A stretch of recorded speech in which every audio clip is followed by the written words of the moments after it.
Hi friends, ಇವತ್ತು ನಮ್ಮ ತಂಗಿದು birthday ಇತ್ತು. ಸೊ ಅದಕ್ಕೆ ರಾತ್ರಿ 12 ಗಂಟೆಗೆ ಅವ್ರ ಹಸ್ಬೆಂಡು ಕೇಕ್ ತಂದರು. ನಾವೆಲ್ಲ ಮಲ್ಕೊಂಡಿದ್ವಿ. ಎಬ್ಬಿಸ್ಬಿಟ್ಟು ಕೇಕು ಮತ್ತು ಅದು ಬೊಕ್ಕೆ ಎಲ್ಲ ತಂದಿದ್ರು. ಕೇಕ್ ಕಟ್ ಮಾಡಿಸಿದ್ರು. ಹುಡುಗರೆಲ್ಲ ಎದ್ದು ಇಂಥದ್ದಿತ್ತಂದ್ರೆ ಏನು ಕೇಳ್ತೀರಿ, ಹುಡುಗರಿಗೆ ಮಲ್ಕೊಳಂಗೆ ಇಲ್ಲ ಅಷ್ಟೇ.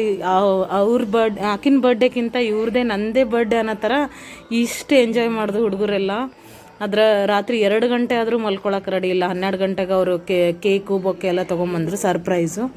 ಸೊ ಅದನ್ನು ಕಟ್ ಮಾಡಿ ಚಿಪ್ಸ್ ತೊಗೊಂಬಂದಿದ್ರು. ಅದನ್ನು ಕಟ್ ಮಾಡಿ ಎಲ್ಲ ಹುಡುಗರು ತಿಂದು ಮಾಡಿ ಎಂಜಾಯ್ ಮಾಡಿದ್ರು.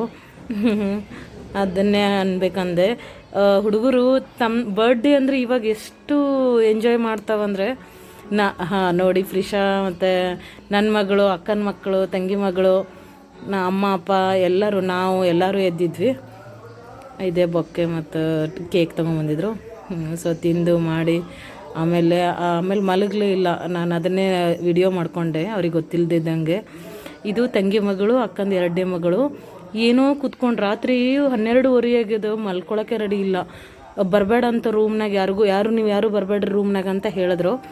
ಏನು ಮಾಡತ್ತವಂತ ಅದಕ್ಕೆ ವಿಡಿಯೋ ಮಾಡಿಕೊಂಡ್ರೆ ಅವ್ರದ್ದೇ ಒಂದು ಏನೋ ನಾನು ಟೀಚರು ನೀನು ಸ್ಟೂಡೆಂಟು ಅಂತ ಆಟ ಆಡಕತ್ತಿದ್ರು. ಹಾಗೆ ಎಲ್ಲ ಮಕ್ಕಳಿದ್ರು. ನಾವು ಈ ಥರ ಎಲ್ಲ ಆಟ ಆಡಿದ್ದು ನೆನಪು ಬಂತು ನನಗೆ.